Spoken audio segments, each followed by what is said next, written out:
अपने यहां जानते हैं, चाहे वो आदिवासी बस्ती हो या शहर हो, घर में मां कभी बीमार हो जाती है ना, तो घर में किसी को पता नहीं चलने देती कि वो बीमार है। कितनी पीड़ा हो, मां सहती रहती है। उसके मन में एक ही बात होती है, चलिए धीरे धीरे ठीक हो जाएगा। अगर परिवार में बच्चों को पता चलेगा कि मां को बीमारी है, मां को तकलीफ है, तो वो अस्पताल ले जाएंगे, बहुत खर्चा हो जाएगा, संतानों के सर पे कर्ज लग जाएगा। और इसलिए मां सोचती थी अब कितने दिन लंबे जीना है, चलिए मुसीबत भोग लेंगे लेकिन बच्चों पर बोझ नहीं बनने दूंगी। ये हमारी हर माता सोचती थी, सहती थी। तब आपके इस बेटे ने सोचा कि अगर तुम्हारा बेटा वहां बैठा है तो फिर आपकी बीमारी की चिंता ये तुम्हारा बेटा करेगा।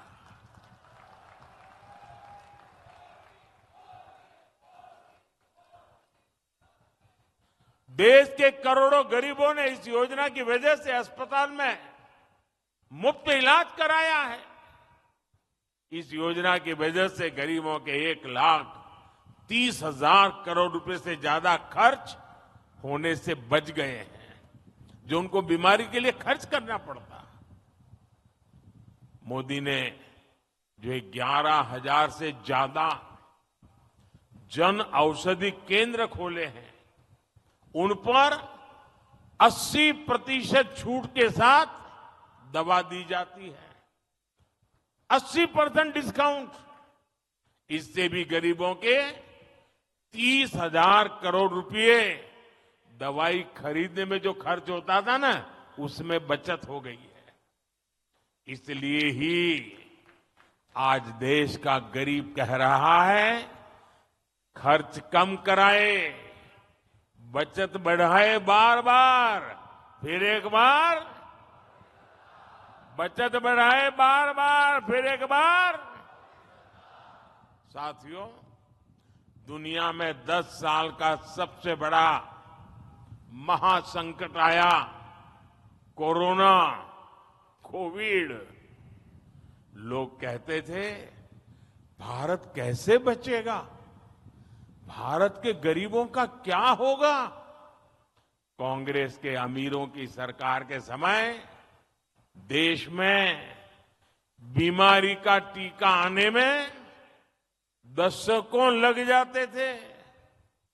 मोदी ने कहा कि मैं अपने देश के हर गरीब के साथ खड़ा हूं। मैं गरीबों को मुफ्त वैक्सीन भी दूंगा, मैं गरीबों को मुफ्त राशन भी दूंगा। ऐसे समय में जब दूसरे देशों में कोरोना का एक एक टीका हजारों रुपये में लग रहा था, मोदी ने आपको मुफ्त टीका लगवाया। ऐसे समय में जब दूसरे देशों में खाने के लिए हाहाकार मचा था, मोदी ने अपने गरीब भाई बहनों के लिए मुफ्त राशन की दुकान खुलवा दी। मुफ्त राशन, मुफ्त वैक्सीनेशन पर मोदी ने 4 लाख करोड़ रुपए से ज्यादा खर्च किए। और इतना ही नहीं, मुफ्त राशन की योजना को मोदी ने अगले 5 साल तक और बढ़ा दिया है। आने वाले 5 साल भी मोदी ये मुफ्त राशन की सेवा करता रहेगा। और इसके कारण गरीब का ये पैसा बच रहा है। और जब पैसा बचता है तो जिंदगी के कई सारे सपने पूरे करने को काम आता है। और इसलिए आज हर कोई कह रहा है कि मोदी के कारण उनकी योजनाओं ने खर्च कम कराए, बचत बढ़ाए बार बार, फिर एक बार। साथियों, कांग्रेस की सरकार के समय भ्रष्टाचार ही देश की पहचान बन गई थी और भ्रष्टाचार से अगर सबसे ज्यादा नुकसान किसी का होता है तो गरीब का नुकसान होता है। भ्रष्टाचार गरीब का हक मारता है। 2014 से पहले लाखों करोड़ रुपए के घोटाले होते थे। कांग्रेस की सरकार में दिल्ली से 1 रुपया निकलता था और सिर्फ 15 पैसा गांव तक पहुंचता था। और ये मैं नहीं कह रहा हूं, कांग्रेस के ही प्रधानमंत्री ने कहा था कि दिल्ली से हम 1 रुपया भेजते हैं, 15 पैसा ही पहुंचता है। अरे भाई बताओ ना, वो कौन पंजा था जो 85 पैसे मार लेता था?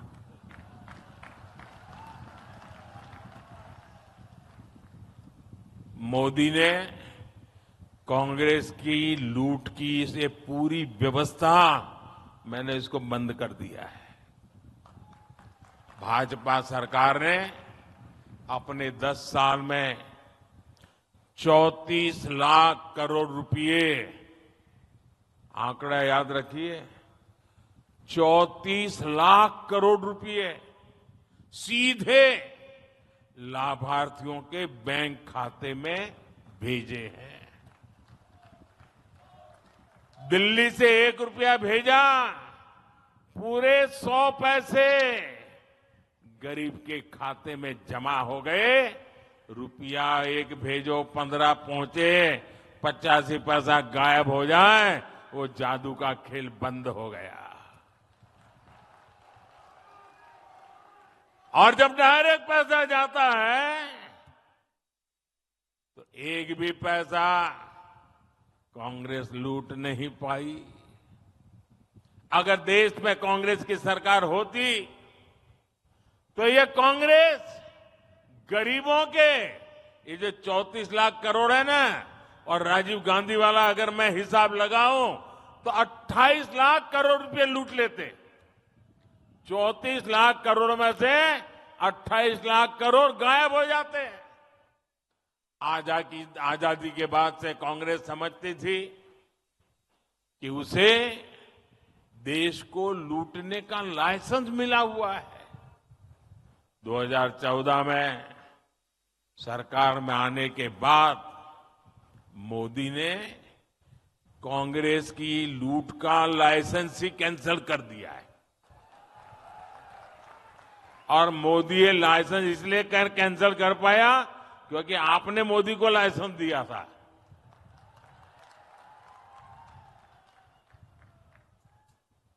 अब आप बताइए, जब उनकी दुकान बंद हो गई, लूटने का लाइसेंस चला गया, तो मोदी को गाली देंगे कि नहीं देंगे? देंगे कि नहीं देंगे? तो मेरी रक्षा कौन करेगा? मेरी रक्षा कौन करेगा? मेरी रक्षा कौन करेगा? ये मेरे कोटि कोटि देशवासी ही, मेरी माताएं बहनें आज मोदी का रक्षा कवच बन गई है। साथियों, मोदी ने जब घोटालेबाजों का रास्ता रोका, जब बिचौलियों की कमाई बंद की, तब से इनका पारा 7वां आसमान पर पहुंच गया है। ये मोदी के साथ बढ़ के छत्तीसगढ़ में कांग्रेस के भ्रष्टाचार पर आज कड़ी कार्रवाई हो रही है। यहां के युवाओं को जिन्होंने धोखा दिया है, उनकी तेजी से जांच चल रही है। हम नाराज होकर ये लाठी से मोदी का सिर फोड़ने की धमकी दे रहे हैं। मोदी गरीब का बेटा है, सिर ऊंचा रख करके चलता है।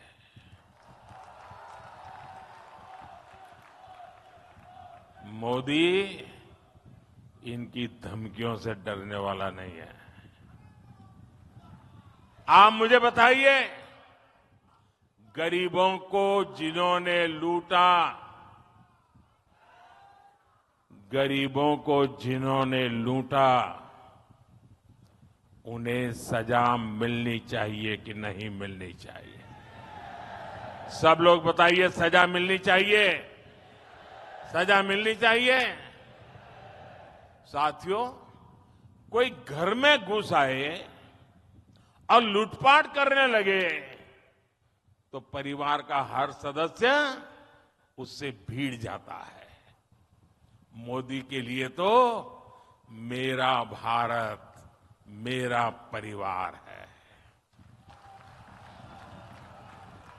मैं भी अपने देश को, अपने परिवार को लूटपाट से बचाने में जुटा हूं। और इसलिए मैं कहता हूं, भ्रष्टाचार हटाओ। और वो क्या कहते हैं? वो कहते हैं भ्रष्टाचारी बचाओ। चुनाव की रैलियां नहीं कर रहे हैं, भ्रष्टाचारी को बचाने की रैलियां कर रहे हैं। लेकिन ये सारे लोग कान खोल के सुन ले, ये मोदी को कितनी भी धमकियां दे दें, भ्रष्टाचारियों को जेल जाना ही पड़ेगा।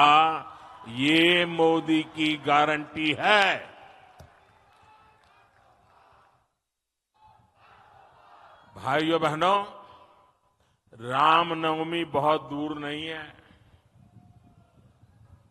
इस बार अयोध्या में हमारे रामलला टेंट में नहीं, बल्कि भव्य मंदिर में दर्शन देंगे। 500 साल बाद ये सपना पूरा हुआ, तो इसकी सबसे अधिक खुशी प्रभु राम के ननिहाल छत्तीसगढ़ को होना बहुत स्वाभाविक है। लेकिन कांग्रेस और इंडी गठबंधन राम मंदिर बनने से बहुत नाराज है। कांग्रेस के शाही परिवार ने राम मंदिर की प्राण प्रतिष्ठा का न्योता ठुकरा दिया। कांग्रेस के जिन नेताओं ने इस कदम को गलत बताया, उन्हें पार्टी से निकाल दिया गया। और एकाध दो जो अगर वहां पहुंच गए प्राण प्रतिष्ठा में, प्रभु राम के चरणों में सर झुकाया, तो उनको 6 साल के लिए पार्टी से निकाल दिया। ये दिखाता है कि कांग्रेस तुष्टीकरण के लिए किसी भी हद को पार कर सकती है। कांग्रेस ने जो घोषणा पत्र बनाया है, उसमें भी मुस्लिम लीग की छाप है। साथियों, कांग्रेस को आज भी देश के लोगों की जरूरत से कोई लेना देना नहीं है। ये भाजपा सरकार है जो हर गारंटी जमीन पर उतार रही है।